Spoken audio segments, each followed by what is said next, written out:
following is a production of Dirty Mo Media. Hey everybody, it's Dale Jr. back again for another episode of the Dale Jr. Download. It's Tuesday and it's Dirty Air. And I'm here with my great friend, one of my best friends, TJ Majors. How's it going? Why are you being so nice today? I don't know. Maybe I should be nicer. And then Travis. Travis is such a great guy. Travis, how you doing? Heard you're not feeling well. I'm not. We hope you feel better real soon. Yep, we do. We hope you get well. Yeah, second half of the show, you should probably just take Hey, off. did you take some Advil this morning? I took some Sudafed. They say that'll help. Took some Sudafed. My wife's like, I got sick, head cold last Saturday, and I'm still kind of messing with that. But my wife's like, take some Advil. I'm like, I'm not in pain. And she said, well, you know, it helps with inflammation. I didn't know that. That's one of the key things that it says it does. I thought Advil was only for aches and pains. Aches and pains. Well, now you know. Huh. Who knew? Well, they don't promote themselves. I'm sorry. I got to stop cussing. They don't promote themselves the way they should. I mean, they should promote that because I don't know that. I think they do. I've always, honestly. I mean, I am very aware of their ability to help with aches and pains. But it is not common knowledge about the inflammation. Would anybody else agree? Yeah. I mean, I kind of knew. Andrew would just walked in. We got a little backup in here because we know Go in there and get Travis sick. is struggling. Go in there and get sick, Andrew. Travis is struggling to get through the day, and a gigantic Eric Church fan walked into the door to save the day. I do want to make it known that Travis will get credit for the podcast, even though I'm filling in. People on Reddit were saying that I've been a this year, but this is the kind of stuff that they don't see. Travis is sick, cold sweats, got a fever. He's going to come in here, sit down for 3 minutes, start the show, then get up and let you sit there and talk into that same microphone in that same room. Yeah. Yeah, this is... So I'm going to good get luck. sick. Yeah, thank you. Good luck. You're living dangeringly. James is also in there. James has been in here for longer. Yeah, everyone is at risk, and they wonder why Dale's an this year. I don't see. I mean, I don't notice a difference. Well, I think you just been normal. yeah. Not to say, I'm not saying you're. No. There. Let's somehow compliment Dalton and Andrew in all this, because the year before they were sitting in here, right? Or has it been 2 years? How long has it been? Yeah, last year, right? So you got, I mean, it's all a blur. You guys are sitting here last year, and I never ever complained that I was an. You put TJ and Travis in here, and my whole disposition has changed for the worse. I think most of it's Travis. You 'cause bring he the worst asks out in for me it. is what I'm hearing, TJ. It is good to push your buttons, get you going. I find it successful when I can get you to either call me or Travis. That's a right. name. That's all he does is sit down in here and try to goad me into being a jerk, and they do it. Not all the time. Travis does it naturally without like. And Even, they sit in here and they go, "So Dale, how you like that next gen?" Yeah, right. I'm like, "Man, no, we're not going to do that today. What do you think of the car of tomorrow? Yeah, we're not doing that. Not again. If we're having like a ho-hum show, right? just TJ, we like, got I know how a to list get of this started. Yeah, we I know got a how to list get of the things. party going. Yeah, that is one. Next, I ain't saying it. I was gonna say it right there. Yeah. I know. Yeah. We don't know. have to talk about it whole show if you don't want. Oh, Well, anywho, the Cars Tour is closing in on the end of their season. The weekend, September the 13th, South Boston Speedway. The Auto by Nelson race night. Nelson is one of the team owners, the red and white number 22. Been in the Cars Tour for a long time. He is sponsoring this weekend's race. And, the Cars Tour motoring into the finish of their season with only 3 events left. South Boston up this weekend, and then we'll go to Tri-County in October, and then we'll finish up at North Wilkesboro. yeah. And we got a tight little battle I was gonna for say the championship how between close are the points? Landon Lewis. I believe it's a point. Landon Whoa. Lewis and 1 point. Connor Hall. And there's a couple other drivers still mathematically alive, but I think it's going to come down to them too. How many stage wins does he have? Man, no stage wins. No playoff points. But there is a couple points for the pole, I think. Yeah. Yeah. Well, that's cool though. Yeah. Oh, yeah. Moving on into the St. Louis race weekend, Connor Zilisch. Another great run for Connor. I mean, look, man, he's driving my car. And oh, he is? I didn't know. It's weird. Yeah. Right? It's weird for me.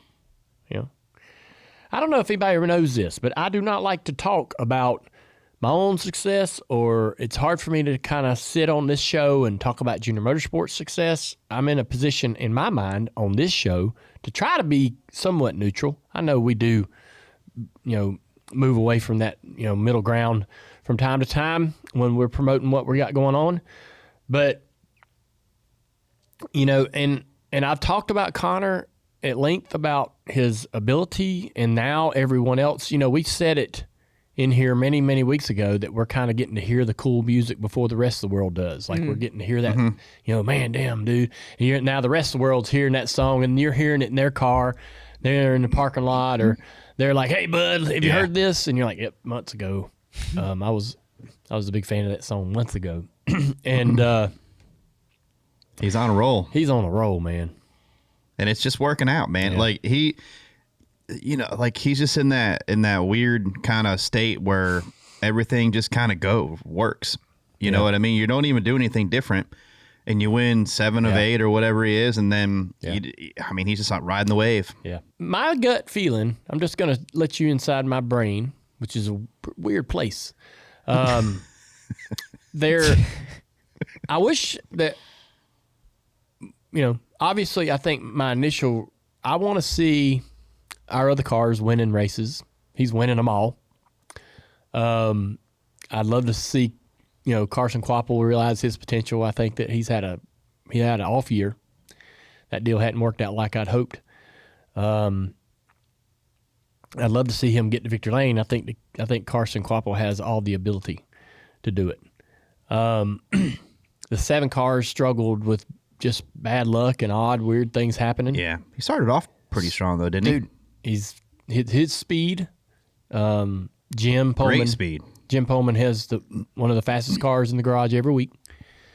And I'm hoping that the bug or whatever it is that's got them, goes away here when it counts for the playoffs. Because I won't, I'd love to have 4 cars in the finals, right? That's it's probably unrealistic, but they will. Justin and Jim they're going to be fine. They're going to be fine.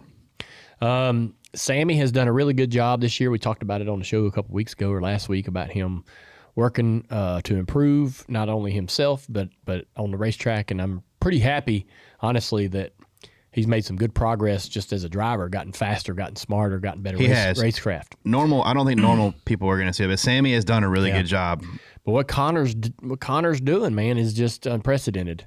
And when you look back in the history of the Xfinity Series or back when it was the Busch Series, there's really not a lot of guys that were doing this. Kyle Busch was doing this, but he had already become a Cup guy, Cup winner, a regular Cup winner. I was going to say him and Brad, but they were already kind of Cup guys. Yeah, I don't even know that Brad was winning races like this. He won 2 championships in a row. Yeah, I know, but I mean, I don't know how many he won in a row, but what's Connor done? Like 8 wins out of the last 10 or 11? Yeah. He hasn't finished outside of the top 5 since Texas, Yeah, which is an insane stat. It is. I feel like Brad and Kyle would have been in that ballpark. Boy, you're pumping Brad pretty hard here. I'm just saying, Kyle and Brad both. It was them 2 every week. I don't agree. I think Brad was absolutely dominant. Yes, but I don't think I only think one other person has really done what Connor's doing, and that was Kyle Busch. But Kyle could get in that car, and I think Gibbs won 20 races one year. It was like every time Kyle showed up, he won.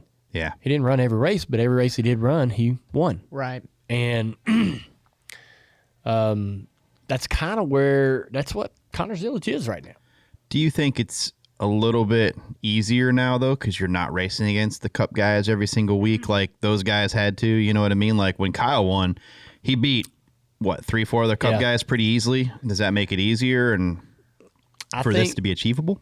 Yeah. Yeah. I'm not saying nothing against Connor. He's kicking ass and doing great.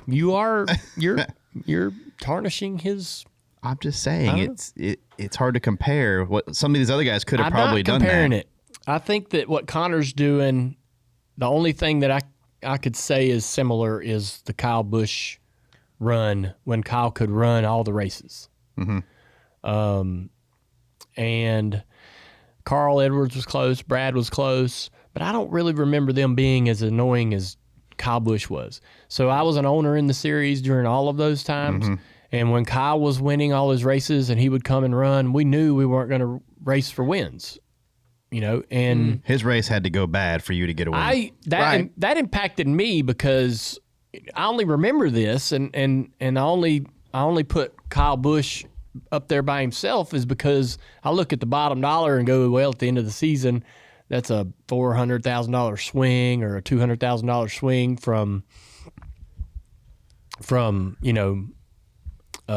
winning races to running second or third or battling for top fives.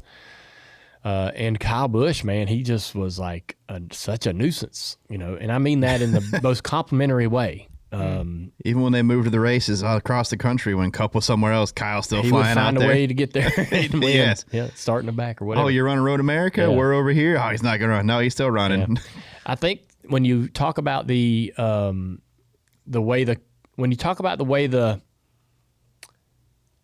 car has finished all these races, you also got to give a lot of credit to Marty Lindley and his team, their ability to build the car that doesn't have issues. And you got a rookie driver that kind of hits a few things. He's kind of beats and bangs and had to get physical at Portland and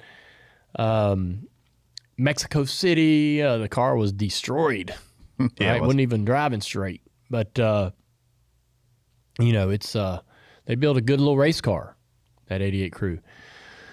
So, I'm just I'm on pins and needles because I don't know how long they can keep this going. I mean, yeah, maybe all the way to the end of the year.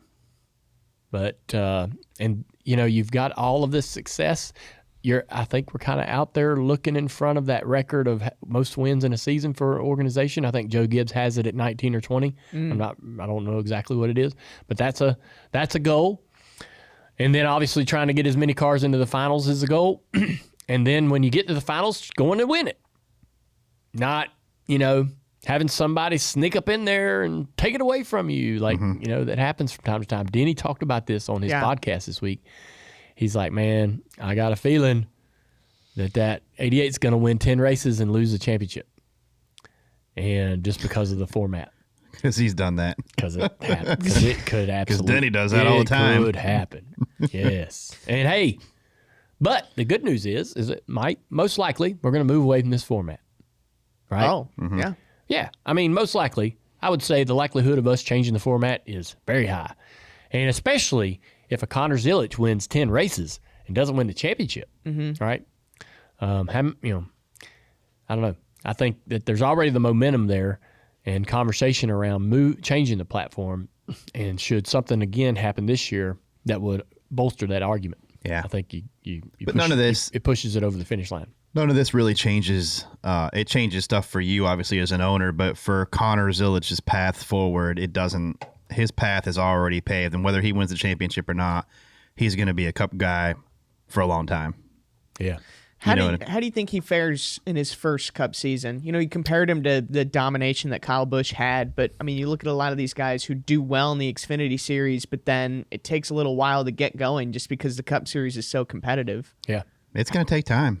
I would say if he finishes top 20 in points, that'd be a success. Next year. Yeah, I think it's going to be tough to go in there, and these guys have a lot of experience, and these cars are much harder to drive. They're way different. They're not that they're harder in a different way. Like everyone's so good, and these guys are so accurate with where they place the cars and how they manipulate air, and he's got to learn all that still at mile and a half. He's got to go learn all that. So I think it would be.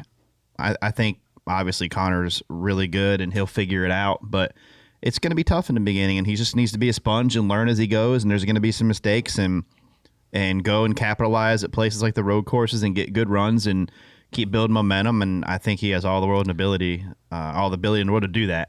Last question before we move to the Cup race too. Like, a lot of people can view this as a quick move to the Cup Series, even though Connor is more than proven that he is an exceptional race car driver. Is only 1 year in Xfinity not enough? What do you guys think? I think he's proven that he can move, and I wouldn't leave him in it any longer. If you've got a seat to put him in and funding and stuff for it, I would move him, because I think these cars are so different that he just needs to get in these cars and start learning them. You're just delaying his learning how to drive a Cup car longer and longer. So I wouldn't keep him in something now when he's already proven that he can win in it, that he can move and be successful, I think, already. Yeah, I think that I agree with TJ. I think that when you're that successful, it's perfectly fine to go ahead and head on up. But most people, you'd like to see a couple years, right? In Xfinity. I don't know why, but if you're gonna go into the trucks, give me a couple there. I think if you're going to seek out ARCA, I think 1 year in the ARCA series is good. Mixed with some other stuff if you can. Yeah, you do a couple years at the short tracks, running the Cars Tour.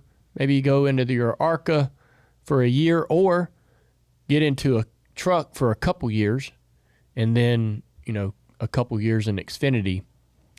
I think that's a great. Yeah. That's not really. All that is to try to help racecraft, help maturity, not only in the car but out of the car. Right, saying the wrong things and the right things, and learning from how you handle conflict and disagreement or success. Just the flow of the weekends in general. Yeah, Connor's one of those rare guys that's kind of like, one season's enough. You got to get into the Cup Series and look, let's predict a Connor Zilisch rookie year in Cup. Yeah. All right, let's predict it. You guys think about what give me kind of a not like a not like full statistical rundown, but what do you think the vibe of his season's going to look like? I do think he'll struggle in the beginning, just because the Cup Series is such a big leap in terms of competition and car. I kind of agree with what TJ was saying, kind of like a 20th in points. I can see him maybe being one of those guys fighting for the last fringe playoff spot on points. But the big question is, how good is he going to be on road courses? Is that going to be what makes him different than all the other drivers that have come through the Xfinity Series at a fast rate? Can he win a road course early, or can he find a way to do it? So I think maybe a win, but I think he can possibly points his way into the playoffs. I do. I think he'll split the road course. I think he'll be real fast on some, and he'll have some.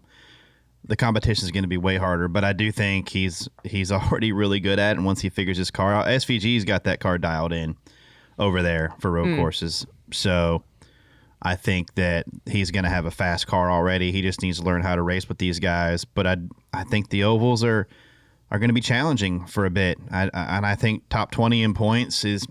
I know it sounds crazy, but I think that's going to be. I think it could be hard at times for him, because these ovals are so hard. You don't see, the other cars don't really light it on fire right now, and Connor's coming in with not much experience at him, but he definitely has the ability to go out and just have a solid Daytona, come out decent in the points out of the first couple races, if just being smart, and that'll really help his season if he can finish the first two races without incident. If you come out of Daytona and Atlanta second, I think you just got to survive those, and if he does, I think he can have a good year. Yeah, I think that I think he will be, I think he'll be mid-pack a lot. Mostly that'll be due to two things. Trackhouse has this sort of hot and cold vibe, right? They run the 600 fastest car there by far, and then disappear for a while. We'll see in a month. Yeah. Now they obviously have good speed at the road courses, and I think that since SVG's there and kind of understands and is getting better at making the next gen car what it needs to be. Actually, he would get in the next gen car in year one and not really know what the car needed to be better, but he just was good enough, right, to go out there and be quick because of his own pure ability. But now he's drove the car long enough to go, yeah, this is what the car needs, and then I'll be even better.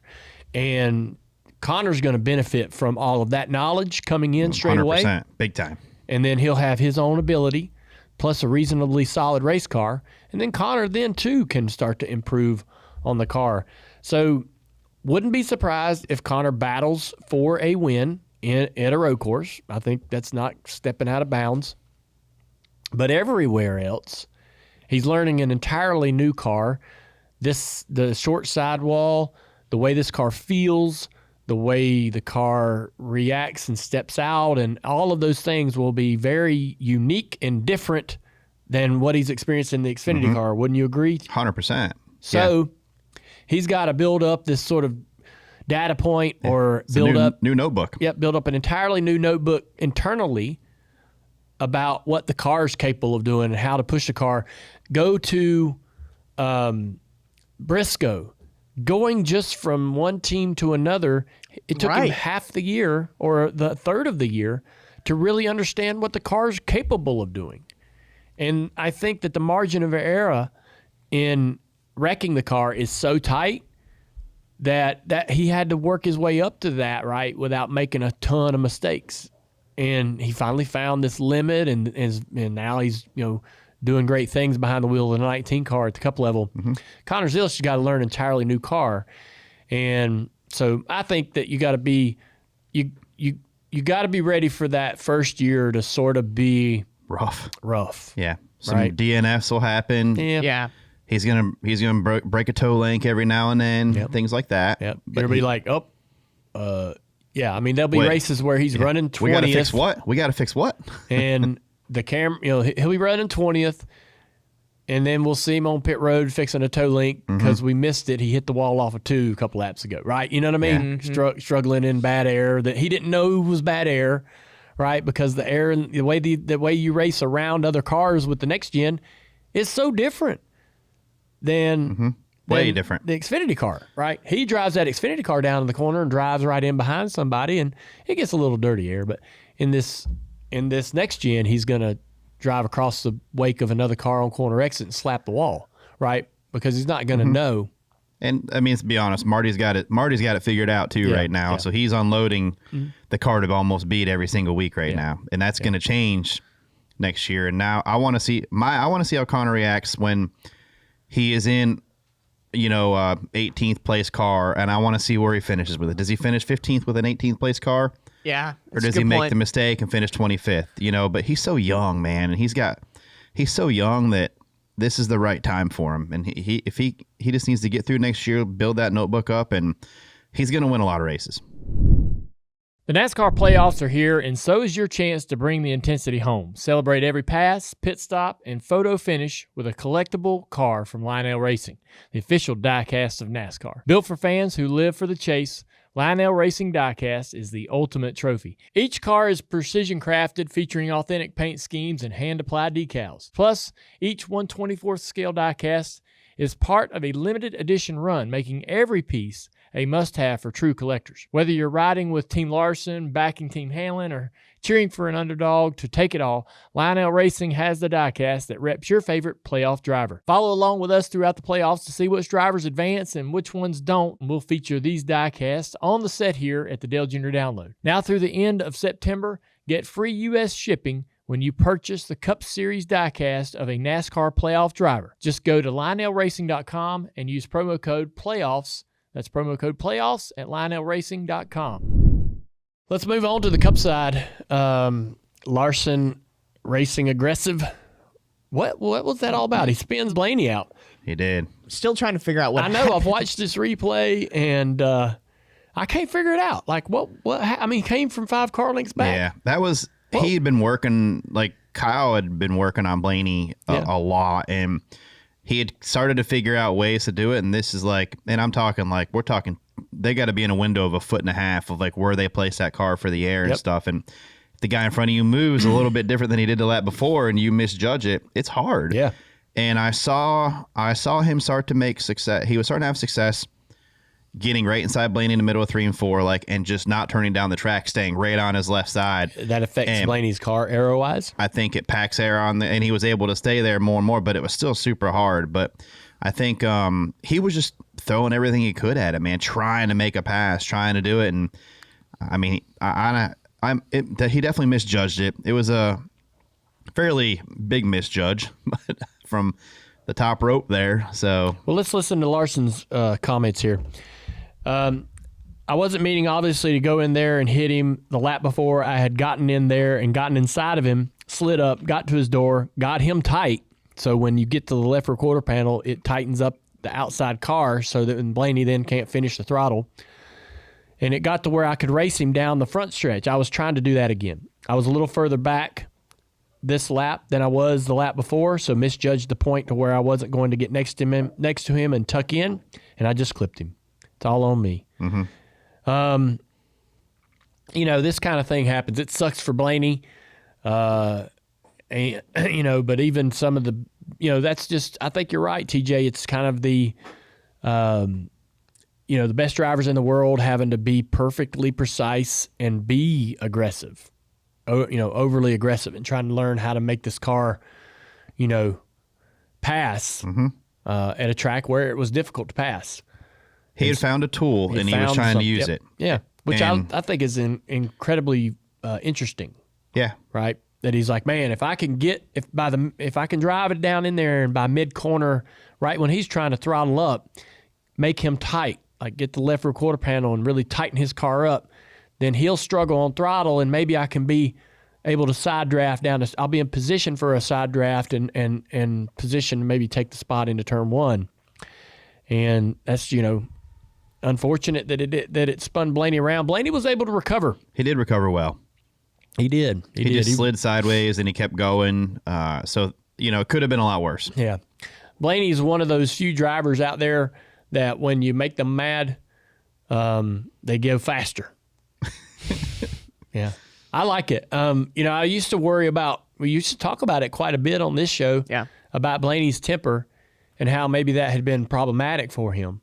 But now I believe that it in a short period of time, it's kind of, he's transitioned to being able to use that as determination, as a tool, as a motivator. Yeah. I think there's a level that you can get to where it does turn bad still, but I don't think I think had he had crashed right there, it probably would have been pretty bad. I mean, really wrecked and tore a toe link off or something, then. Yeah, I think all drivers have that point to where, they get that angry. It's not good for anybody. You ever been there? No, I'm just kidding. Josh Berry had another. He's had the two worst weeks you could possibly have. Terrible. Like the worst start of the playoffs. Yeah. I don't know, man. I know that Chase dove down into the corner underneath him and got up the track a little bit. Either got loose or whatever, but did get up the track and just got into the left rear quarter panel of the 21 car. And that's unfortunate, man. Josh needed to have a rebound day to be able to try to find a way forward in the playoffs. But and I feel like that track I think Josh being the short tracker, I think Josh probably had a good shot of having a good run there. Felt like too. that was if there was a racetrack where you felt more confident to get a good run, that was it. Yeah. Yeah, I do. Yeah. Well, looking at the playoff standings right now, we have Austin Dillon, SVG, and Alex Bowman and Josh on the outside looking in. I thought I saved it. I know. I was looking. I thought I kept it over here, but somewhere we all made our predictions. Sick boys probably got it. Yeah, but I believe yours are these are the four that you. I think I might have swapped one with. No, you're right. Maybe I did. Yeah, I think this is TJ's four. I had Cindric in place of Barry. I might have one off. I can't remember what I did. Yeah. Well, I've now. got it. Dalton just handed it to me. Yours was Cindric, Chastain, Austin Chastain. Dillon, SVG. Yeah. TJ, yours was Josh Berry, Chastain, Austin Dillon, SVG. We both had Bowman in. Am I right? Yeah. But to our credit, Ross and Cindric are 11th and 12th, plus 11 and plus 19. Going to where are we going this weekend? Bristol. Oh yeah. So, what do you think happens at Bristol, TJ? Around the cut line, I think SVG is doomed. Yeah, that's incredible though. We all thought that he's minus 15 with a race to go still. Like that's Josh ran top 12 at Bristol earlier this year, but I don't see him going in there and winning the race. Of course, the Wood brothers do have a win there in an underdog win with our good friend Elliott Sadler. Alex Bowman, he's got speed at Bristol. I want to say he's won the last 2 poles there. So Austin Dillon is the kind of guy that I could see top 10 and getting a top 10, but don't really see him competing for the win or being fast enough to do so. And last week they weren't not nearly in the ballpark at Worldwide Technology Raceway. Yeah. They were not in the ballpark. I could see Cindric and Ross doing just enough, right? Yeah, just average race is all they need, and I feel like they're running good enough. Cindric's been quietly fine. Ross has been same thing. Everyone else above that should be in pretty good shape to be able to get through this first round. I did hear, I guess Denny said that the tire that we're taking to Bristol is different. It's maybe interesting. Different. It's a different tire. Oh yeah, right sides I think. Oh really? Yeah, I'm not. I think it's right sides. it's maybe right sides. Yeah. So they had it. Let's kind of recap real quick. The tire that we've ran there, I think, has been consistent over the last couple of races. We had that wild little, tire issue race. Real cold weekend. Yep, real cold weekend, and that was the first race of last year. And then we had the exact same tire in a completely normal experience at this race last year, the second race at Bristol. And then we came back to the first race this year, and again, no problem. Yeah. They had a little wear in practice, but otherwise it was fine. Now we've gave Goodyear the confidence, I suppose, in the last 2 races at Bristol to make a change. Yeah. Good for them. I guess expecting that not to be super cold. Now, if we were to get, what is the weather? 75 degrees and sunny every day. Every day. Mid-50s at night. So, mid-50s at night. Yeah, but I don't know if that's Cold enough. I don't know if that's cold enough yet. But that's like It's like right on the line. But that's the low in the middle of the night. You know what I mean? Okay. Like probably 3:00 in the morning or something like that. Let's see. Let's look at the weather right now. So in the spring of 2024, it was 63 degrees high. That was the crazy tire race. Yeah, that's So in the middle of the day, it was 60. Let's say, right? Yeah. So, I mean, we could be right around that line, but I think there's just a big question mark going into Bristol. That's at least what they were saying on DBC is like nobody really knows what to expect. Well, I'm here for it. I am too. It's a Saturday night race. When's it start? 6:37, somewhere in there. It's going to start. The race will start around 70 degrees, and it should end around 60 degrees. So I think they're going to be in good shape. Yeah, I think we're not going to have like a cool tire wear situation, but it'll be interesting to watch the right side tire, and see how Sure. how it does. I'm glad they're trying it. Oh yeah, I like it. yeah. The tire was one of the great things about this weekend at St. Louis. They changed the tire. Tires mattered. In the race at St. Louis the year before, putting on tires did not matter at all. So there was no real strategy with that. So I love what Goodyear's doing. We go to New Hampshire, I think, with the same tire we ran at Richmond, this new soft tire. So we'll be That could be a cold one. well. The thing about New Hampshire that has me excited is how they run the freaking top. Like they go way up the track into the old sealer, way higher than the mods run, and the mods get up there. And we're going to have the softer tire, so you're going to be chasing. It's just going to be interesting, I think, to see the lines that they choose to run. Yeah, it opens the door for the track. That track has many different like seams and different layers new of asphalt, old asphalt, Yes. sealer, all kinds of different. The banking kind of pieces of goes grip. up. Yeah, and you can put changes the in left grip. on the apron and turn, like short track tricks, stuff like that. It's got a ton of that stuff there. Yeah. So I'm looking forward to New I am Hampshire, too. actually. Yeah. You were talking about how tires mattered at Gateway. Yeah. You know, Brad Keselowski stayed out on old tires trying to make some sort of strategy call. TJ, what was your perspective of that? Like, did you think it was going to work out? Yeah, I thought we could net out better than where we were running, which was around, I think we were 12th, somewhere 11th, 12th. We were going to be in that area. And in Iowa, you know, we were just hoping, since there was guys with new tires in the back, or, you know, in the back a little bit, kind of trying to come up through, and that you just get more yellows and maybe only have, you know, last 25 laps, maybe only have 10, 12 green flag laps to actually have to race because you got a lot of yellows.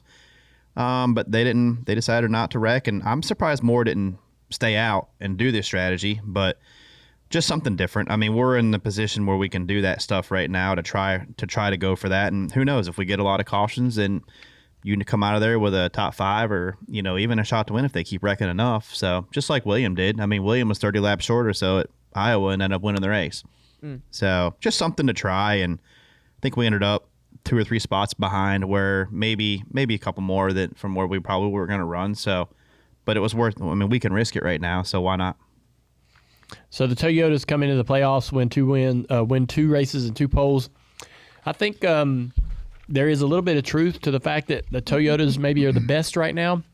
We saw it early in the season. Penske had a lot of speed. At one point in the season, Hendrick and the Chevrolets had speed, or had, you know, were some of the best cars in the garage. And it seems at this point in the season, the Toyotas are that. It also, I think, matters, you know, exactly kind of what tracks we're talking about that we've raced at, because it seems like some manufacturers tend to be better at other race, you know, certain racetracks than others.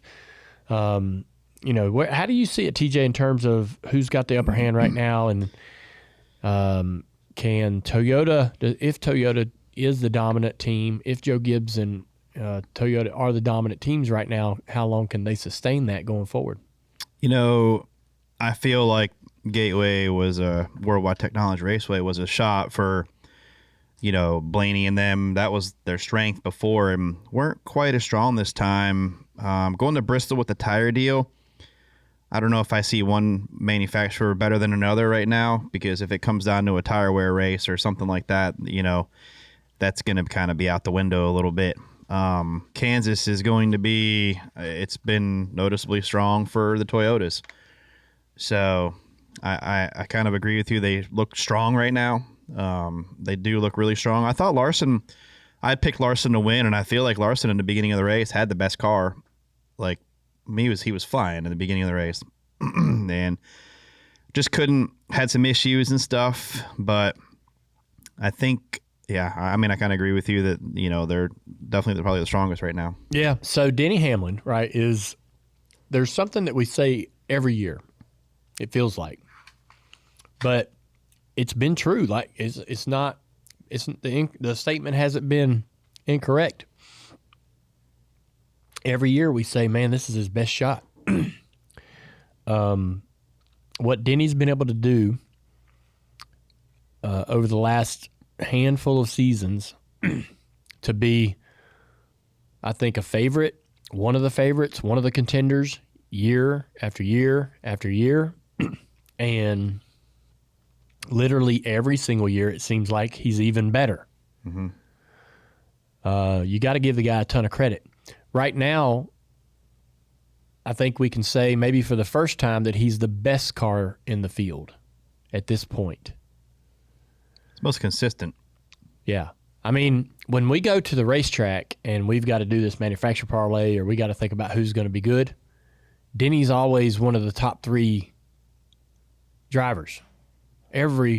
He's always the top Toyota. And it's just impressive.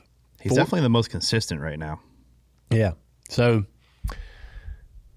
can he sustain this? And you know, can they finally get to Phoenix and get the job done?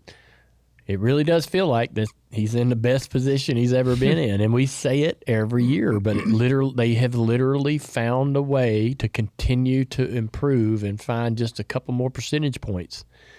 And Denny will tell you he doesn't believe that he's the best race car driver, and he has to work hard to like get to be able to take it to those guys that are maybe just a little more talented in pure raw ability.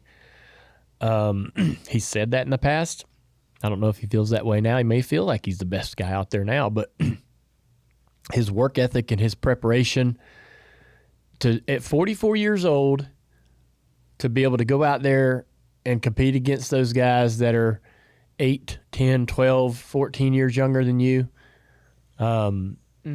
He has raced a variety. He's raced a variety of generations of race cars. Oh, tons of them. And while that experience is valuable, there's also a lot of bad, I won't call them habits, but there's a lot of things that you learn, experience that you might not should hang on to, right? And I think what I've been trying to think about, I've always kind of wondered why a really great race car driver falls off at some point, right? They age out. They just can't make the speed anymore.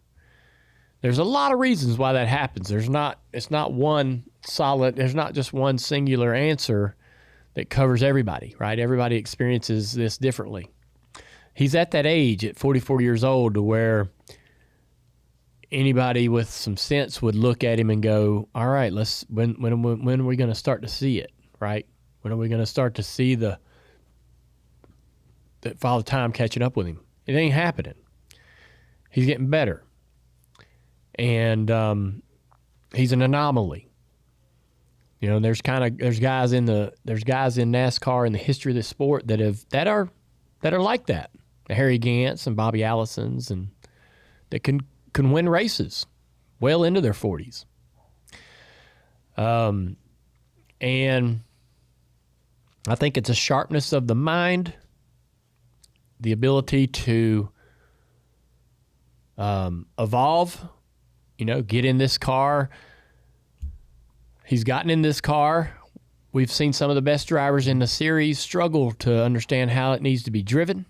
He went through a little bit of a dry patch in the beginning of this car, I thought, for a little bit, but not like... Well, nobody's been immune, I don't believe, but to struggles with the next gen. But I'm just saying, I want to give him all the credit because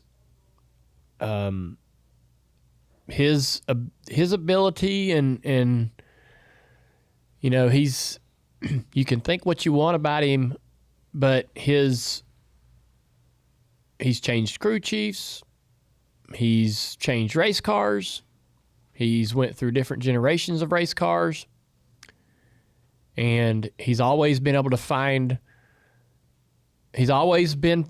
to succeed in whatever that is, whether whatever crew chief, car, generation of car, whatever that package is, he gets it to the top, or he makes it successful. It's just really impressive to me.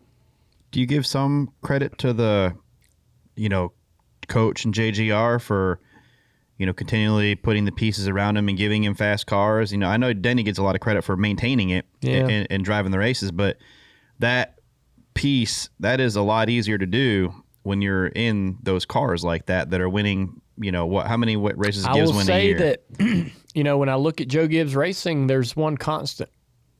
There's a lot of drivers that have came and went through that organization. Mm-hmm. There's some that have won championships that would eventually be let go. And I'm not talking about just Kyle Busch. Bobby Labonte won a championship with them, and then just a few years later, they wanted to move on. One thing that's been a constant is Denny Hamlin, and he's definitely had the longest term there. Man, yeah, he's like the REM of NASCAR, just making music. Yeah. I think it's so impressive, and he deserves to win a championship. He deserves to to know what that feels like. Yeah. All the things that all the wins, all the trophies in the house, all the things that he has in his memory of his career. He deserves to have a trophy. And so, man, would he be a unicorn if he were to have all of this and end it all without that title? By far, I think he'd be one of there's no real comparison. Maybe Mark Martin. Right. You That's know? the guy I think Yeah. of. Yeah, that's Denny's got. Yeah. I mean, he's won everything you can win. And I'll say this. Mark Martin was one of the greatest drivers of all time that rarely gets mentioned on the Mount Rushmore. You know, people put Dad and Pearson and Jimmy Johnson and Richard Petty up there. But I'll be honest, there's a couple of those guys on that little short list that I think Mark Martin had a little more talent than when it really came down to it. Just didn't fall the right way at the right time.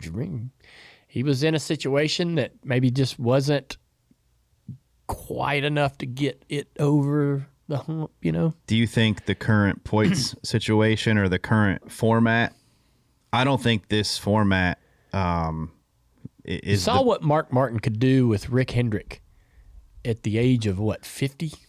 Yeah. Towards the end of Oh, his I know, career. yeah. Oh, Yeah. yeah. Right? Imagine Mark Martin at 35 driving that. Yeah. Jeff Gordon's car. Yeah. Right? I mean, Jeff Gordon's elite, I just think this format but he goes I think- against Denny for the Oh, championship. This format goes against everybody. Yeah. Well, I mean, Denny is a consistent. If you give Denny 4 races, he's going to be a threat because he knows how to put all 4 of them together. This format doesn't favor or lend itself to anybody. Now, well, Joey's been I able disagree. I think it definitely fits Logano better. He loves this type of format. He loves being the underdog. He loves coming in there and ruining these things for guys. I know, but you got to have the car and the ability on that given day No, to be for able to sure. go do it. Yeah. But Where is that during the regular season when you need to win races and be great too? I mean, It doesn't seem to. I just have a hard time buying in to this idea that there is anybody in the walking, breathing on this earth that actually can be better at this format than someone else. This format is more about being great on one singular day. The rest of the season be damned. And well, that's what I'm saying. I'm looking at these points right well, here. he happened to have the good car that day at Phoenix.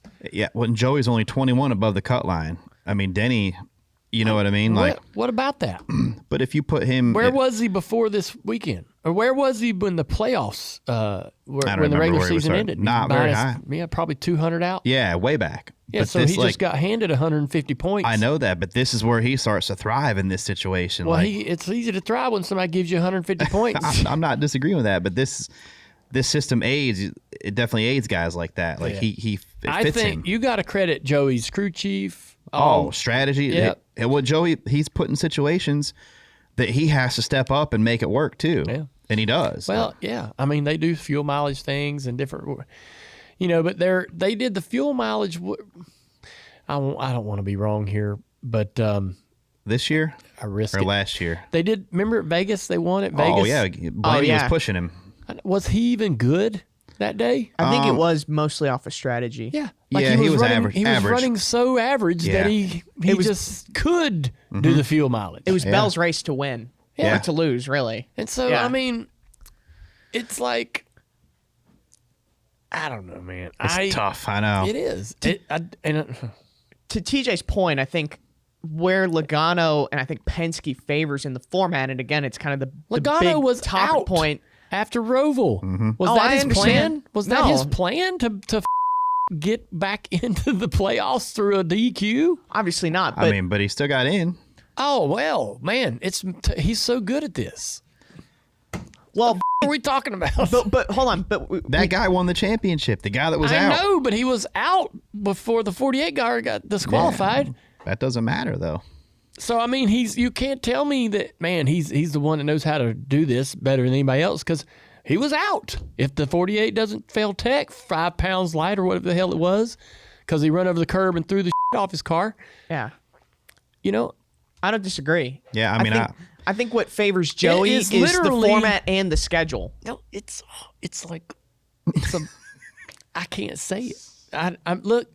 Dude, he's a champion. Joey Logano is a champion. He is a badass race car driver. But literally, this you can't tell me that this. You can't tell me that there's a strategy to. No, this is not your strategy. No. You don't hope a guy gets thrown out. Nobody's going into Vegas going, we're going to run 14th all day and then on fuel mileage. Right. Did I see a clip where Denny said he was a better driver than the 3-time champion? Did I see Dalton's that? not his head. Yeah, which I thought. I'm surprised that wasn't in the show sheet. A little dig. Yeah. Couldn't you say Logano and Penske could be better than other teams when given the circumstance, like he wins at Vegas, they weren't tools. Better than other teams. They just happened to be running poor enough to do the fuel mileage. If he was really good, let me say this. If he was great, right, and running in the top 3 or top 2 all day, they would have never considered the fuel mileage, possibly, right?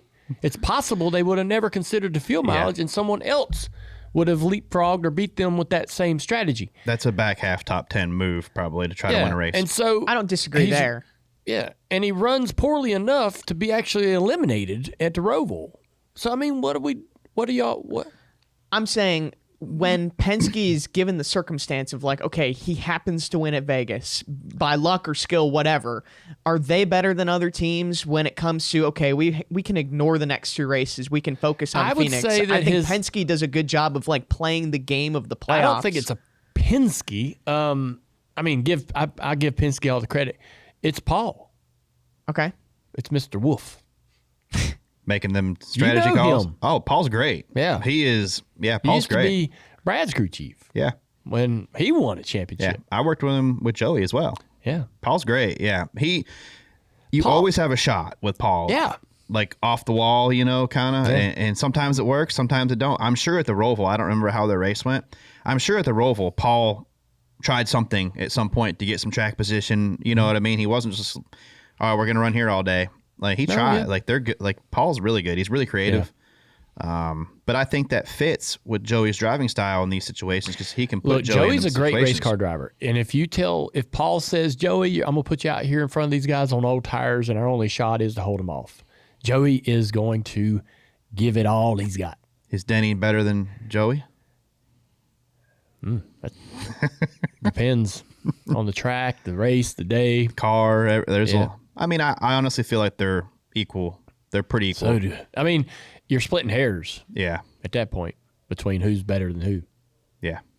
So, But Joey's won the big race well, 3 times. Yeah, he has. Yeah.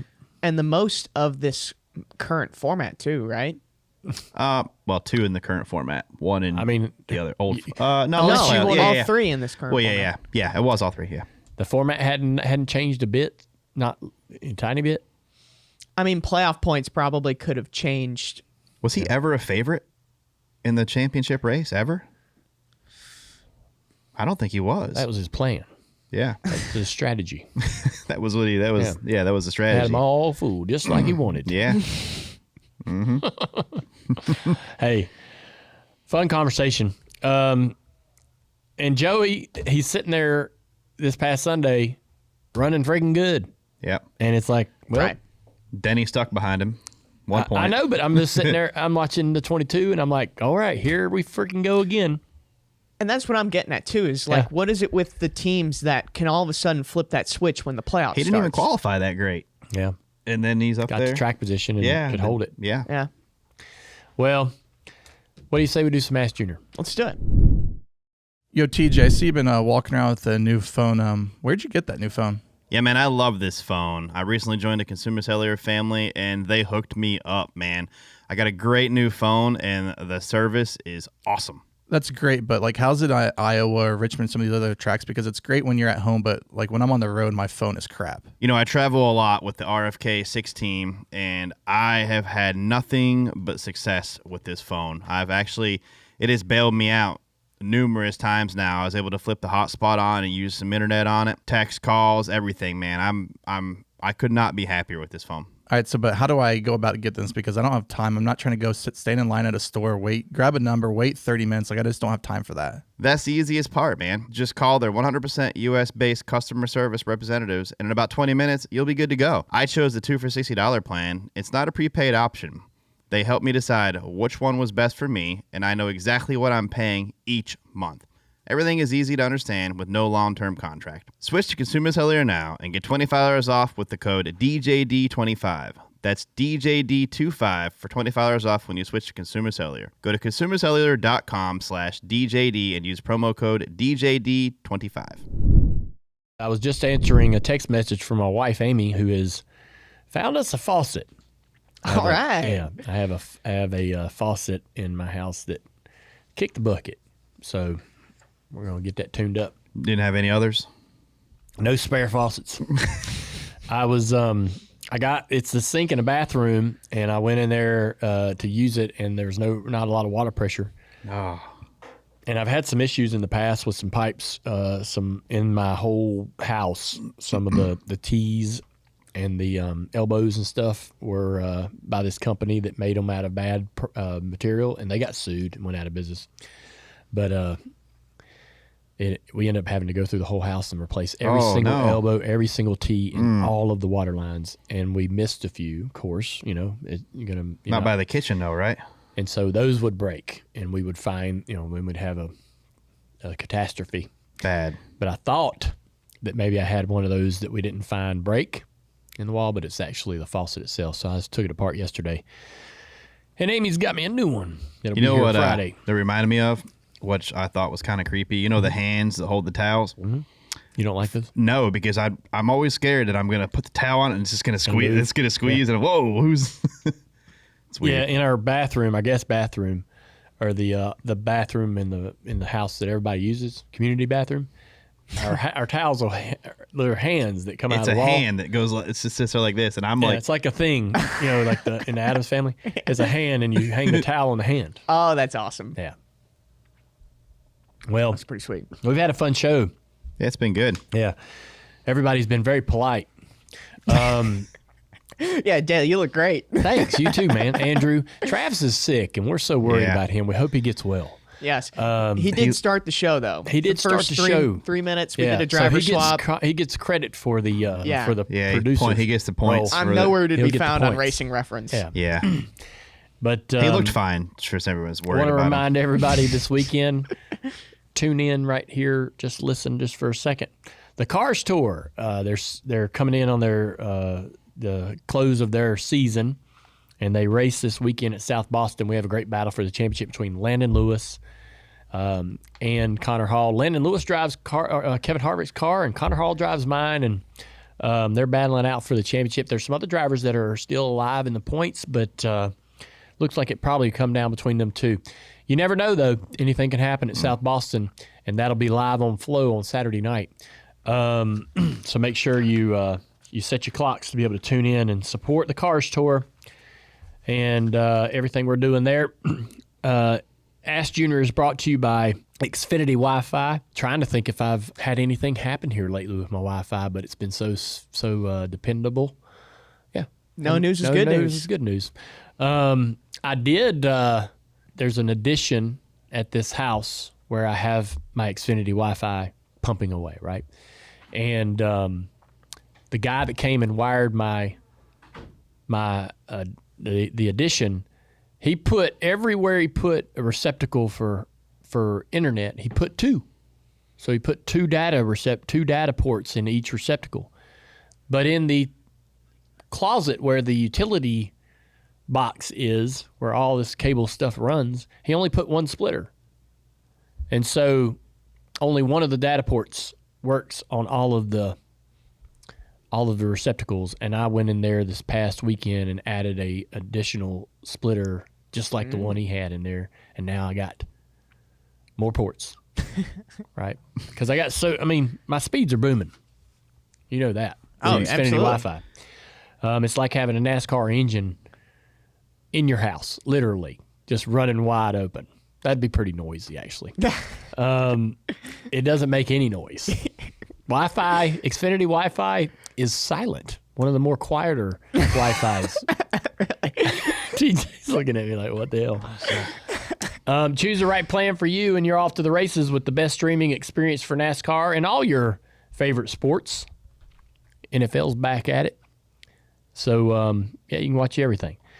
They don't just raise the bar, they stream in overdrive, and we're a customer and very happy. But, yeah, let's get to the questions, I suppose. Let's do it. Yeah, the YouTube chat is popping off. Happy birthday to Josh Evans. Ooh, Josh Evans. So he's in the area. He's going to be checking out some race shops, which is awesome. But this first question is from Ben. Do you have FOMO not racing this weekend at Bristol? No, not really. I enjoyed doing those one-offs over the last couple of years. Had some pretty good cars. Might have been able to battle for the win once our that one night where the battery cable caught on fire, but went back I think a year later and ended up running 7th or so. So that was pretty fun. But I'll be honest. In those races, like driving that car, I'd be running along about, stage 2, halfway through the race. And I'm sitting there thinking to myself, I wanted to do this. I'm here, and I got in the car and I drove it, and I'm good, And so nothing about it was, I guess, sitting there running around and going, man, I've had fun. I'm pretty content, and I could pull over and get out and not care about the end result. Was that while the radios worked or didn't work? Yeah. Did the radios not work at some point? Last year, you had to do a helmet swap. Well, I remember last year was like... Oh, yeah. Yeah, that was chaotic. It was very chaotic. Yeah. Hey, yeah, we had to come down. I remember now. We had to come down pit road multiple times, give up tons of track position. Yes. And drove back to 7th. I know. Yeah. Hey. That's impressive. I don't know. You know what? I do miss it. Now I do. Oh. Yeah. But I have no plans to come back and do it. I'll probably regret not running one or two. But when it's all said and done, I'll probably go. If you say, if you were to find me at 65 years old, right? Let's say 10, 15 years from now, I'm gonna absolutely say to you, I should have ran a couple more because they are fun and I am competitive. We got a reasonably good setup there, and I love the racetrack, and I get up for it, and I get excited about it. When I was a kid, going to Bristol, the night race was my favorite weekend. Loved it. And I still do today, even though the track's changed and things are different.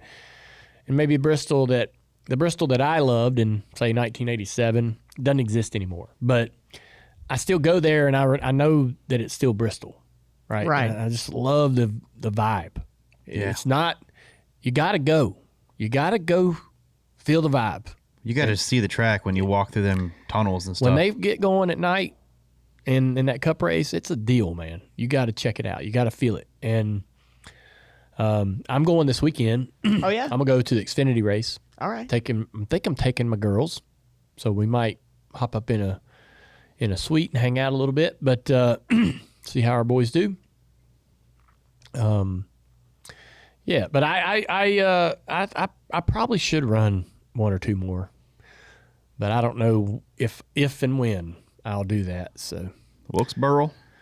I don't really want to run Wilkesboro with a new pavement, but there's a chance that by the time I'm 55 or 58 years old, maybe that pavement's kind of worn out a little bit, and I can just hop out there and do it. I don't have any problem with getting in my Xfinity car in 8 years and running a one-off. You'd do that. You I would. What the hell? Why the hell not? Yeah. The Roval. Yeah. No, not running the Roval. I'd run Bristol again. I'd run Wilkesboro once the pavement wears out. If they ever did go to Nashville, Fairgrounds. I'd probably contemplate going and running that one as well. So I mean, there's and I really do want to do a truck race, but I just can't figure out where to run one that'd be fun for me. Right? I have certain things that I think are fun, and like Martinsville, my kind of track, but I don't like the racing there. Not your type of And ending. it's a little short you don't even get into the bad side of the tire, right? Yeah. To where the tire's messing around. That's the problem with the truck races is The Xfinity. I went to run short. the Xfinity race at Martinsville. It was miserable because the stages are too short, and you don't get to where you can take advantage of being better at driving a race car. I agree. Because once the tire starts to fail, and you lose rear drive and different things, the brakes get mad, and the tires blow up with air pressure because you got the brakes mad. Like if you're smart, you can do good things early in the run that'll make your car really great at lap 80 and 100. Which is so much fun. So much fun. Yeah, it is. But they never get to that point. They never do. The race is already, the stage is over, and there ain't enough power too in the Xfinity cars at Martinsville. You stand in the gas, and it's like stepping in a bucket of water. Yeah. You've never run a truck race before, right? Never. Dang. Yeah. I could have sworn you ran at least a few, but never stepped foot in a truck. Maybe I'll run that truck race at 58 years old at Wilkesboro. Yeah. All right. Wilkesboro. We'll pencil it in. Don't hold me to it, people. This clip is going to pop up in 8 years. We're just shooting the crap here. You know what I mean? All right. Well, this next question ties right into Bristol, which is great. Sam wants to know, what's your favorite memory of the Bristol night race? Whether that be driving or going as a kid, I guess. Yeah. My favorite memory, I have a lot, dude. I talked about this one during the documentary. I don't remember if this made the cut on the documentary or not, but 1984, I think Dad's leading the race. I'm 10, so forgive me if I got some of the statistics wrong, but I think Dad's leading the race. This is very early. This is only like year 2 or 3 of living with Dad and really, really knowing like what my dad does, right? And going to these races and going, holy crap, like this is a big deal. And so we're at the Bristol night race. Dad's leading. He's in the Blue Goose, the blue Wrangler car with the yellow hood. And he spins down the front straightaway, and all 4 tires are flat. And he's kind of stuck, right, trying to get going, and he gets lapped. And he ended up losing the race. I think Terry Labonte won, or he's in a battle for the championship with Terry, neck and neck for the most part, up until right that point in the season. And I remember even at 10 years old being aware enough that, Dad spinning out of the lead and having 4 flat tires and losing a lap, all that was bad. But also the 44 car, Terry Labonte, was consistent every single week and running top 5, top 4, top 3. And I'm like, we can't have races like this. Iceman. Yeah. And I cried. I was sitting on top of a comfort coach van, dead center of the infield. I remember looking across toward the flag stand and being able to barely kind of see Dad's car between Dad and pit crew and other vans and other obstacles and buildings and so forth. And just, there he goes, sliding backwards. And I'm like, crap. And I remember, crying because it was heartbreaking. Why? It was just one race. You're still in the playoffs. You're a kid, man. I'm just kidding. Yeah. Yeah, you're still in the playoffs. I guess your joke. We didn't care. We were still in the playoffs. Yeah, you were locked in. It was devastating, man. And that was why racing was amazing. That's what we were. Yeah, never mind. That's one. I remember watching a cup. I don't think they had a tunnel, but me and I believe Brad Means, Jimmy's son, he's been on the show. We decided we were going to go watch the race outside the track in turn 2 up on the grassy hill. Yeah, you told the story on the guest show. And I'm the greatest thing about that was we were like we had the perfect angle to literally see as the guys were coming around the corner, we could see so perfectly into the car and see them driving. Yeah. And I remember Michael, this was right around Michael Waltrip's driving a 30 Pennzoil car. And that I'm thinking about that Pontiac nose, and it's all that whole Pontiac nose was like a mold. The whole nose of the car was a mold. When the race was over, the nose on Michael's car, and he'll laugh, the nose on Michael's car looked like a jigsaw puzzle. Like it was busted entirely, all the way across the front, the bottom, everything in these perfectly tiny, 2-inch by 2-inch pieces. The whole nose would look like a jigsaw puzzle. And I'm like, damn, whole 55 or 500 laps and just beating and banging. One year, Dad and Teresa parked the van in turn 1. And a couple other, so like the Busch race ran, and then they all left and got out of the track, and everybody moved their vans to wherever they wanted, right, to be able to get out of the racetrack quicker. So Dad put his van over in turn 1 on the interior of turn 1, and there was really this rinky-dink kind of guardrail guarding us but we were 30 yards from the apron. It was a ways. The cars couldn't get there. They were going to go down the front straightaway and go by us before they got to the apex of the corner, so we were fine. But me and Brad Means and all our other friends, crew chiefs and drivers' sons, we all pile up on top of this van. And we watching the cars, we're literally like 50 feet away from the cars as they buried into, coming down into turn 1. Wow, and bury and bounce into the corner and land into that banking and up the track they go and back in the gas and back down the track. Double apex and off of 2, just over and over and over. And we could watch a lot of things that TV misses even back then. You'd see guys in 30th like knock each other sideways in the corner. Next lap through, the guy retaliates. Mm-hmm. Next lap through, another retaliation. One after, and we're seeing it. We're like, watch them. Here they come. He hits him again, And you're only seeing that because you're there.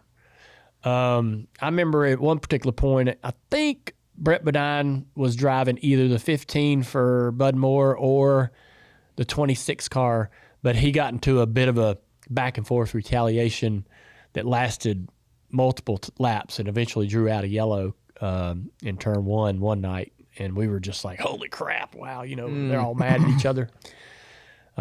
Which is great. Yeah. I remember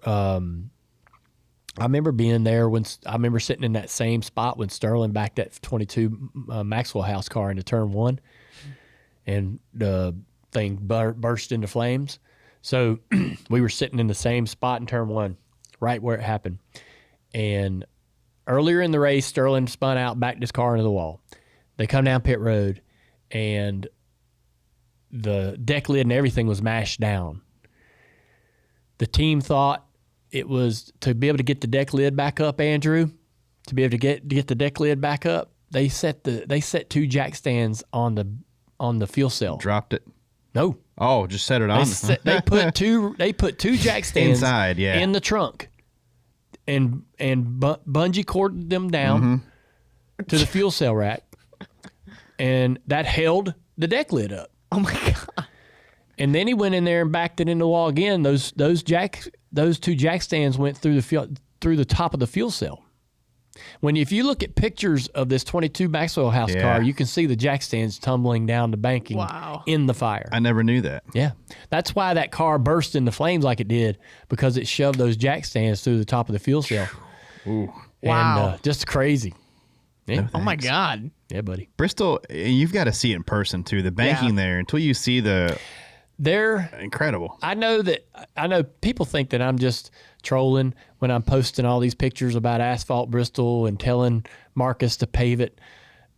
When that place, if you went to that racetrack in 1987 and or just anywhere around that time and sat down in the corner and watched them go into the turn, man, it was magic. So cool. And while the next iteration of the racetrack was a lot of fun as well, the concrete version that we had before this, you had to kind of clip this little spot in turn 2 on the corner exit. Yeah. It was just little quirks about it, the racetrack that were cool back then, and we had exciting, wild, dramatic finishes on the concrete surface. While that's true, the magic of that asphalt, man, was just special. And the way the cars had to run the corner when it was asphalt, it's just incredible. And so The way you talk about it, I wish I could experience Bristol, even back when it was like the grass, like the grassy on the exterior of the racetrack instead of grandstands. Like, I wish I could just go back and just witness a race. So they didn't sell tickets out on the hill, and mostly when the Busch race was going to run, if they were going to be a Busch race at night or even in the afternoon, a lot of times when they were going to run that Busch race at night, they'd already had happy hour. So happy hour is the final practice. Mm-hmm. And so on Saturday, before the Sunday, or I guess this would be Friday. So on Friday, right, the Cup guys would have their happy hour, and then they would be done. And they had to get out of the track. Or there's no tunnel, no walk under, no pedestrian walk under tunnel or nothing. So when they opened the gate before the Busch race, you had to leave if you wanted to get out, and you did, right? And so everybody that was in the industry, the garage, mechanics, crew chiefs, other Cup drivers that weren't running in the Busch race would usually go up and sit on that grassy hill. And then they'd close the gate, Busch race happens, right? And you either sit there on the grassy hill and watch the race, or you go to the hotel, whatever you're going to do. And so it was a lot of mechanics and crew members and different people sitting on that hill right next to the grandstands in turn 2. Yeah. It was pretty fun. That's cool. I saw just someone mention in the YouTube chat, Damon mentioned Cleetus, and he's racing the ARCA race at Bristol this weekend. I guess Thursday, I think, a few days. Do you have any advice for Cleetus? Just race the track. Don't try to force anything that's not there. And that's good advice. Yeah. It's easy to get in trouble at Bristol by putting yourself in a bad spot. Like, it's easy to find trouble. Yeah. I think that he's actually ran there at Bristol, so he's seen the track before. It was when it was dirt, so I don't know if that he's ran it on asphalt, but I know he did some Crown Vic stuff on dirt there and some different things. Mm-hmm. So and I know that that's like, oh man, well that doesn't matter. It does. The optics of it, like when you go to a racetrack you've never been to and you drive out there for the very first time, you're lost for a little bit, right? And you got to learn the whole track. So at least he's seen it pulled out on the banking, and even if it was dirty, pulled out on the track, and he knows kind of what it looks like and what's coming, right? And so I would lean into that. It's gonna have a lot of grip with that tire and that car, but for the most part, I would just, take the easy spots. Don't get yourself in trouble trying to race somebody for a spot that's difficult to get. Because he's in a situation too where he has the damage clause. If he crashes the car, he's got to repair it. I've talked to him about all this, and so he has concerns, right, about like expenditure and. I want to go, I want to race, I want to have fun. I'm spending a lot of money to do this. And in my mind, I've spent this chunk to go and be here. I don't want to end the race and have to write a whole nother check, right, for all the damage. Yeah. And if you wreck there, you're going to have for something that's preventable at least. So let's just go out there and not have to write another check when it's all said and done. Yes. Yeah. That's good. We got time for a few more questions. This one's from Kevin. He wants to know, did you ever solve your Wasp problem? I'm working on it. I did. It is that time of year where they're not on the nests anymore. It's cool, temperature's down, so that's the time where you want to get rid of those old nests. And I have had some luck, honestly, with those paper mache. They're kind of like paper mache, but they're these expandable paper wasp nests, and they're the big kind. They look like wasp, old traditional giant wasp nests. But it's paper mache. But it's fake. It's fake. You buy them. Yeah. They're like a decoy. So what happens? You have no clue what I'm talking about. Never seen one. What happens if we have that? Yeah. Well, apparently they see that and they're territorial, and they're like, well, there's already a nest here. I don't want to get my ass kicked, so I'm going to go somewhere else. Wow. Yeah. Oh, dang. I never heard that before, but sounds right. That's why they sell them, I believe, because they probably work. So I have had some success. I put one of those. So I got a boat.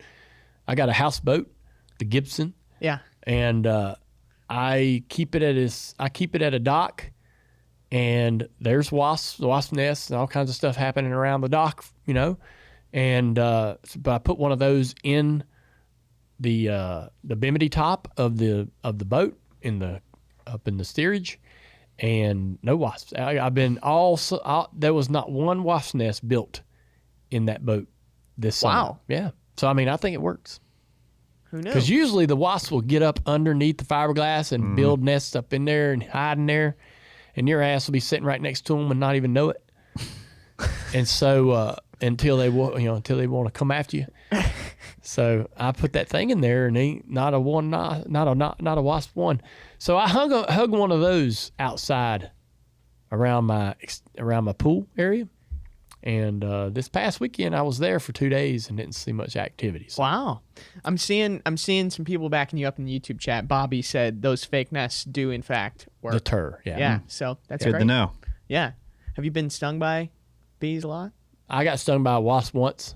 Just recently. Once. Oh. Well, I've been stung by bees and wasps when I was a kid. Yeah. But, as you age, you tend to do a pretty good job of avoidance. Yeah. But there was a wasp nest in my kid's play set outside, and I went up there, and I had one of these long retractable wands that it's a duster for I guess fans and stuff. That sounds like a good idea. I went up there and I was gonna knock that son of a gun down, and I hit it, and then I ran away like 20 feet. Right, I back up, and I'm like, oh man, now I can watch them. They're like, well, they're all mad. They're pissed. I'm standing there. I'll never forget it. I'm standing there watching them, and they're 20 feet away. I'd pay to see this, And- so you know. In slow motion, there's a wasp, and it's like he's like flying, and he goes, he did it. And he turns, and I'm looking, and he turns, and he flies right at me, wide open, like right in between my eyes and right into my nose. And it was like a kamikaze move. Like he was like, I'm not surviving this. I'm ready to lose my life for the crew. Oh my God. He flew into me wide open and ran into my nose, instantly stinging me right on the nose. Oh my gosh. And I suppose he died. I don't know. In my mind, he that was his last heroic move. Forgotten country. Yes. What if he lived? He's a hero. I got Yeah. and I feel the sting, and I see him coming, right? And so I'm like walking backwards, and I fall, right? He I'm knocked you falling. over?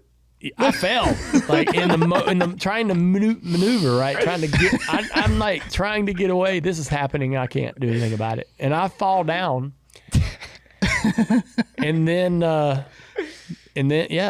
I got up, and I remember like thinking I was walking back to the house, and I'm like, that hurt. This hurts so bad. I mean, it's right on the end of my nose, and Amy and everybody was standing outside the house saw it.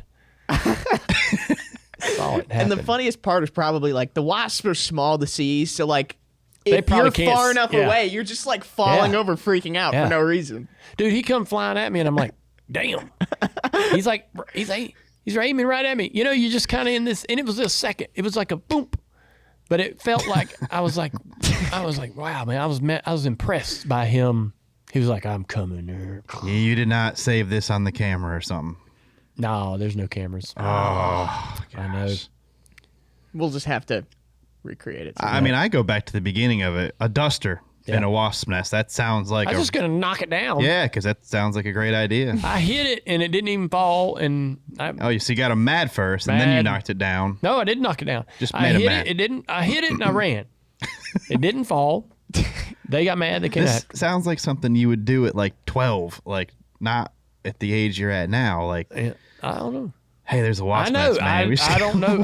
Thinking about it right now, it's absolutely not something I would do. I don't know what was going on that day. I was maybe hungover or I was in some sort of state of mind where I wasn't thinking yeah, clearly. I'm taking this thing down right now. But usually me, I wouldn't mess with it. But on that day, you that chose day, war. I was like, I'm doing it. Yeah. I'm feeling good about it. Chose violence that day. So did They the got me. Wasp. Yeah. TJ, you look like you've been stung a lot. I've been, not a lot. I've probably had some similar instances. Not like trying to make them mad. Yeah. Yeah, But just walking into bad situations. Yeah. Wasps look mean. Yeah, Don't they do. God dang, Yeah. the way freaking stinger. they look Ugh. like trouble, man. You don't never look at a wasp and go, man, he's cute. That's a cool Yeah. wasp. I look at a wasp and I'm like, that's Yeah. painful. That's going to hurt. Yeah, he means business. Can we kill this? Yeah. Can we kill They this do wasp? look. Bumblebees are just kind of like, oh, look, a bumblebee. Yeah.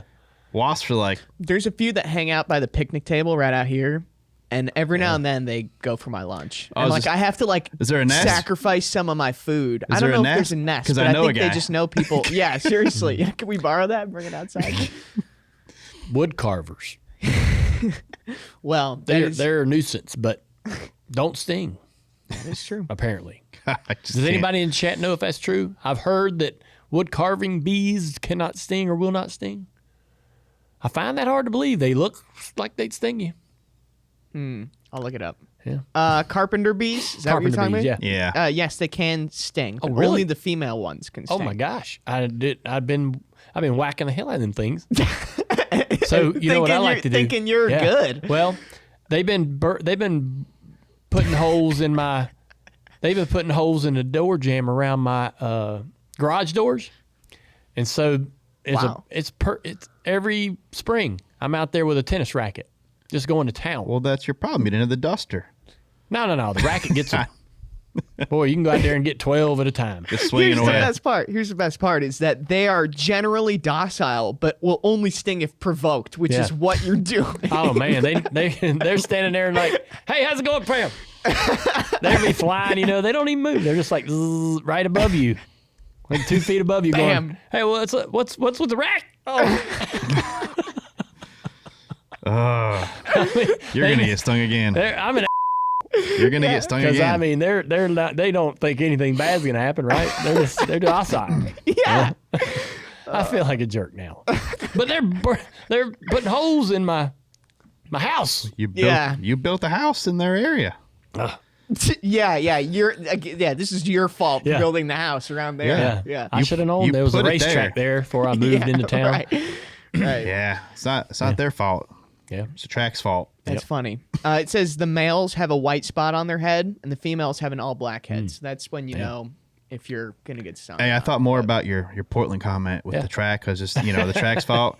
Next time there's a big wreck at Talladega, I'm coming on here and be like, you know what, that track is just terrible. Nobody agreed with me, so they all thought your idea was better. That's Or weird. They thought my idea of just get rid of the turn was a bad idea. But I mean, it would have solved the problem. By the way, I got lots of "What's up, General?" at the track this weekend. Oh, that's Yeah. amazing. Yeah. Priest That's walked by me. What's up, General? I'm Damn, like, Priest. "Really?" Yeah, Priest chimed in Man. on it. Yeah. Nice. Keep it going. Keep it Yeah. going. Yeah. Well, that's a good place to wrap up Ask Junior this week. That was a lot of fun, but thanks, Xfinity. Yeah. All right. Thank you, Xfinity, for bringing us today's Ask Junior segment. In racing and in life, speed isn't optional. It's expected. That's why we go with Xfinity Wi-Fi, fast, dependable internet, one price locked in for 5 years, no contracts, no slowdowns, no nonsense. Xfinity, a proud premier partner of NASCAR. Hey, everybody, you want the latest Dale Jr. download apparel? Visit shop.dirtymomedia.com. We're always adding new stuff all the time, especially like when we say something silly on this show. We'll put it on a t-shirt. Again, check it out at shop.dirtymomedia.com. All right, it's time for Dirty Mo Dough with Tampa Tim's. This segment is brought to you by FanDuel. Let's get started. How you doing, Russell? Good. How are you? I'm doing awesome, man. Let's go ahead and get to it. Our top manufacturer parlay did not work. The top manufacturer parlay winner would have been Hamlin, Blaney, Elliott. Not a bad combo right there. Why did not one of us go that route? We all went Larson. That's weird. Yep. Somebody should have went off the beaten Somebody path. should have went off. Well, Russell was 2 for 3 with Hamlin and Blaney. But Larson, yeah, where did Larson finish comparable to Blaney or Elliott? Larson had some issues. Yeah, he struggled in that last run, but he was running like right top there. 5 all day. Wasn't he having shifter issues or something there at one point? I saw him come down pit road to work on some stuff once or twice. Like Larson off the finished wall. 12th. Yeah. Yeah. Well, I had Bell, Logano, and Larson. Like Bell just won't snap back. You know, he was the top Toyota early in the season. But Denny's sort of taking the helm, and I'm just thinking, man, I'm going to be smart. I'm going to look smart when Bell comes out and gets it done. But What happened? He's just not snapping back, and he's mad after this Oh, race. he's mad now. Yeah, he was pissed. that they took the best car and Yeah. need to be better with it. He Yeah. knows what's at stake, and he knows that his chance at winning a championship every year, this is his time. Yeah. I feel like we say that every year as well with him. Yeah. And Denny, I feel like we say it almost every year. And what was I thinking picking Logano? I mean, He was fast early. he was, but I mean, I want my argument or debate about I'm on one side of this debate about Logano and this playoff situation, and According to this, you're not. his ability to be great in a certain scenario. And But here here are. I am betting that he's going to be the best Ford. Yeah, you can't. What am I doing? You can't be backing that. No. You can't support that anyway. I'm done. Okay. I'm off the Logano train. Betting favorites according to Vegas, Larson at 425. What do you think about that, Russell? I agree. Won the last 2 races there, led nearly 900 laps in those 2 wins. I think it's hard to go against him or Denny this week. All right, Denny's been top 2 and 3 of the last 4 with 2 wins too. I am going to put Larson and Denny in my parlay right out of the gate. TJ, Russ, I see you nodding. Russ, you going with that as well? I totally agree on that. What about you, Tim? I agree with that as well. TJ? I do like that a lot. Just to be different. It's okay if you want to just do something different. I mean, I feel like You're not going to win. you but that's can't fine. stay on top. And I don't know. Is this the weekend Larson bounces back? I thought it was going to be last weekend. He had he was real fast in practice and qualifying. Beginning of the race, his lap times were ridiculous. But just like Bell, something just keeps biting him. Yeah. You know what I mean? So I don't know, man. I'm kind of feeling. I do like Denny. Denny just figures it out there, and if it turns into a tire wear race, I do like Denny a lot. I feel like Briscoe might sneak in here again. Yeah. I feel like Briscoe's got a lot of momentum. I think so. We're just going to go ahead and get right to our manufacturer parlay, and so I think the rest of the crew's going to go with Larson Hamlin for the Chevy Toyota. What do you want to do, Chevy Toyota? I want to do Briscoe in the Toyota, and I want to do. I'm kind of leaning. I'm feeling like Chase Elliott's gonna have a good run. Oh, wow. Totally different. All right. So what makes this Chevrolet one so hard is the last 8 races we've had a different Chevrolet driver finish the best Chevrolet driver. Wow. Wait. So you can't. It's so hard to predict Yeah. this. No, I get it. Yeah, I agree. Like, and Bell's been only the best in one of the last 12. Like, Give that's us- why we're. What about the last 2 Bristols, though? I mean, Larson, where have the other Chevrolets finished? We know Larson's won the last 2 here. So then the next, like in the spring, it was Byron finished 6th. And then last year in this race, Chase Elliott was runner up to Larson. Gotcha. Yeah. All right. Well, let's move on down the line with the betting favorites. We mentioned Larson at 425, Hamlin at 450, Blaney at 500, Byron at 600, and Bell at 700. So Blaney seems to kind of be the popular choice for the Ford camp week after week, really. Do you feel pretty confident about that this weekend, Russ? I do. I just don't think there's anybody else that, shows up like he does. Yeah. And he's been the best Ford 3 of the last 4 weeks. Damn. I'll throw out Brad just at a track with high tire wear. I like my chance with Brad. Really? Yeah. I think this is one of Brad's best tracks. You going with Brad? I'm Tibbs? going with Brad, All right, yeah. Brad, it is. I was gonna do the same thing. Russ, where are you going? I'm sticking with Blaney. I'm not kissing TJ's ass like everybody else. All right, so me and Russ for the parlay have the 5, 11, and 12. TJ is going to go with the 19-9 and the 6. Mm-hmm. Tim's 5, 11, and 6. All right, so Tim's on the betting side. Does anything really change for you for this particular race? I do like Larson and Hamlin to win. I'm going to go with the favorites. I would throw a little bit on Brad, but I don't love it. And I'll throw a Josh Berry top 10 in there. Man. You know, he's last 2 weeks have sucked, but I mean, if they're gonna go for it. What's Brad's I like odds? This track. Plus 2,500. Oh, you don't. That's worth something. Probably. That's worth something. That's why I have to put something on it because we haven't had a non-playoff driver win yet in the first 2 rounds, obviously, or first 2 races. And I think this is, this is a race that something can happen. What are Ty Gibbs' odds? Plus 1,800 to win. So he was 3rd in the spring. He's led more laps here than any other track. Been top 10 in 3 of the last 4 here. Like, I think that's your outside guy. And then also Hocevar was really fast here in the spring. With average running position better than 7th. Wow. Plus 2,800 to win. I honestly thought Hocevar would be a little faster at Gateway, though, too. Didn't you? Now the guys I would stay away from are the guys that, like, 5-10 years ago we would think would be the no-brainers would be Kyle Busch and Logano. Yeah. Mm-hmm. Like, Logano's got no top 10s there in the last 9 He races. struggled. Yeah, he struggled there. And Kyle Busch has been 24th or worse in the last 6th. That's pretty fascinating. So let's talk about some drivers for some top 10s. You mentioned Hocevar as a possible candidate for that. Josh Berry, Ty Gibbs. Who are some not necessarily dark horses for top 10s, but who are some guys where you can get some pretty good money, pretty good odds? I feel like I don't know why. It's a feeling. I feel like Ricky Stenhouse is good here. Yeah, he is. Yeah, I feel like that's a great Yeah, top it's 10 not a bet. feeling. It's real. Yeah, it's every time you come here, Ricky Stenhouse pops to my mind. Yep. I think that's a really good top 10 bet. Yep. If the night gets really physical, if we have a lot of long green flag runs, I don't think he can do it. But if the night gets really physical and we have a lot of strategy and a lot of guys with some some problems, some of the heavy hitters get kind of some of the traditional top teners get knocked out. Yeah. With some damage or toe links.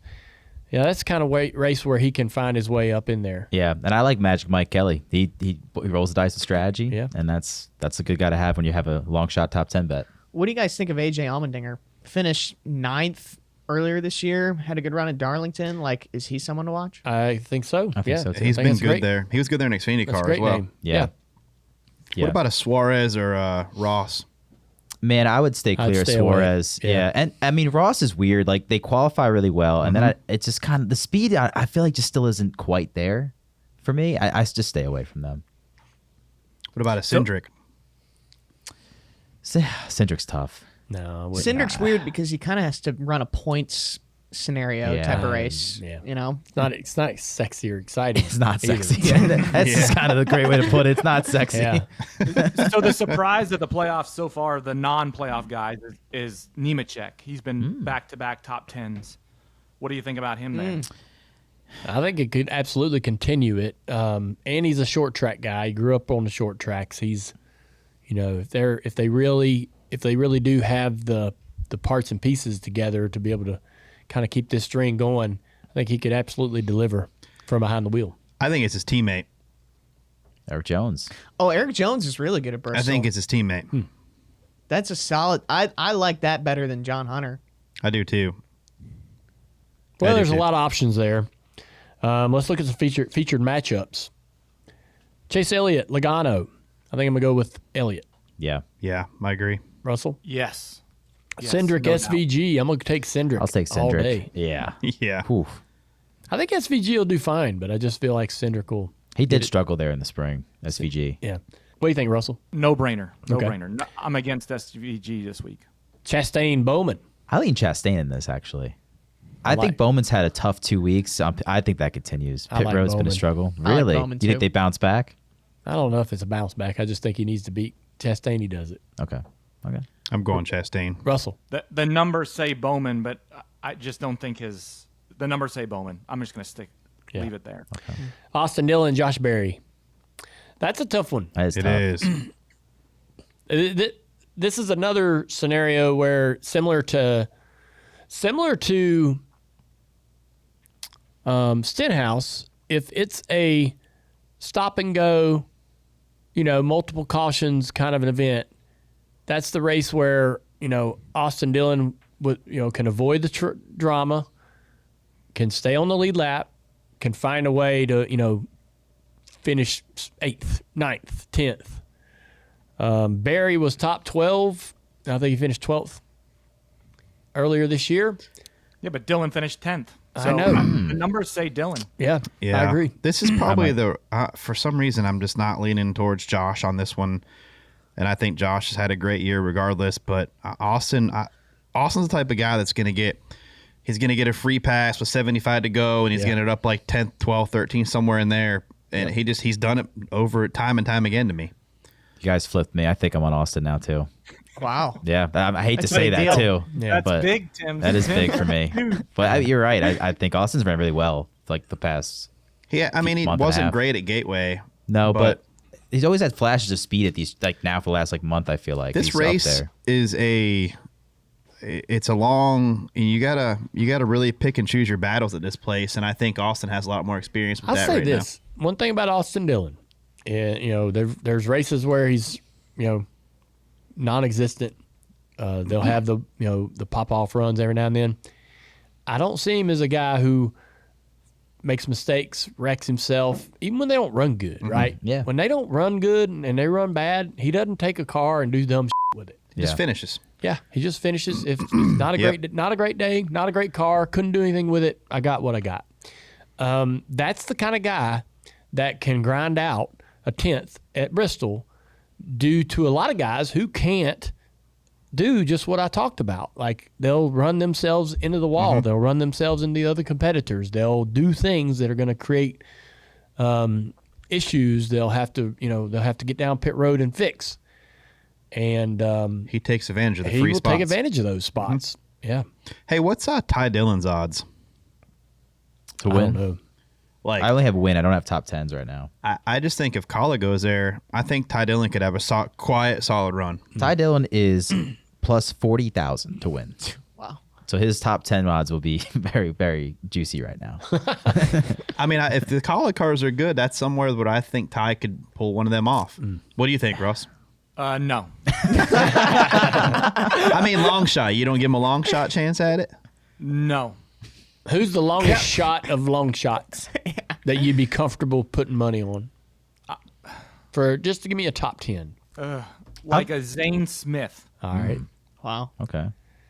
I'll tell you what, if you like John Hunter or Eric Jones, they're plus 15,000. Yeah. Yeah. Then I like them way To win. better. Oh, for sure. If you're going to throw a little bit of a wind sprinkle Yeah. on that, I ain't sprinkling no wind on that. But I'm just saying, hey,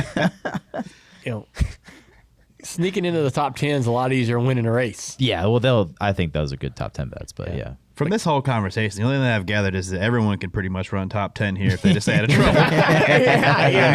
But only Larson and Hamlin can win the race. That's Well, that's I mean, basically we what I'm haven't saying. mentioned Priest or Busher. Busher's won there. I mean, Priest has snuck into the top 10 almost all year. Yeah. Out of nowhere. That's the damn Ford that could ruin our Blaney Part- bet. Exactly. Is Well, Busher. For sure. me and Teacher on Team Brad, so. Yeah. I do think Chris and I think Priest, he surprises me every week, man. He comes through, so he could ruin it too. Well, the Dirty Mo Doe segment is brought to you by FanDuel, the premier gaming destination of the United States. Thank you, Tampa Tims. Thank you, Russell, for coming through. Thanks for having me. Thank you, boys. See you, Russ. All right, it's time for the white flag here. The teardown was live on YouTube and Twitter following the race. If you haven't already heard, go over to Dirty Mo Media's YouTube page. Hit subscribe, turn on your notifications, and you won't miss anything. Actions Detrimental dropped on Monday following Denny's 59th win. A great breakdown of how the race went. Door Bumper Clear also dropped Monday. Austin Cindric was the guest. Wednesday, my interview with David Rudeman drops. Herman Schrader, Speed Street also drop on Wednesday and Thursday. Another episode of Bless Your Heart. Remember, Friday, the new Dirty 30 will come out. All new 30-minute recap show called Dirty 30. We know everyone doesn't have time to listen to all the shows, so we're putting you in some highlights into a 30-minute segment called Dirty 30 every Friday. We'll see you.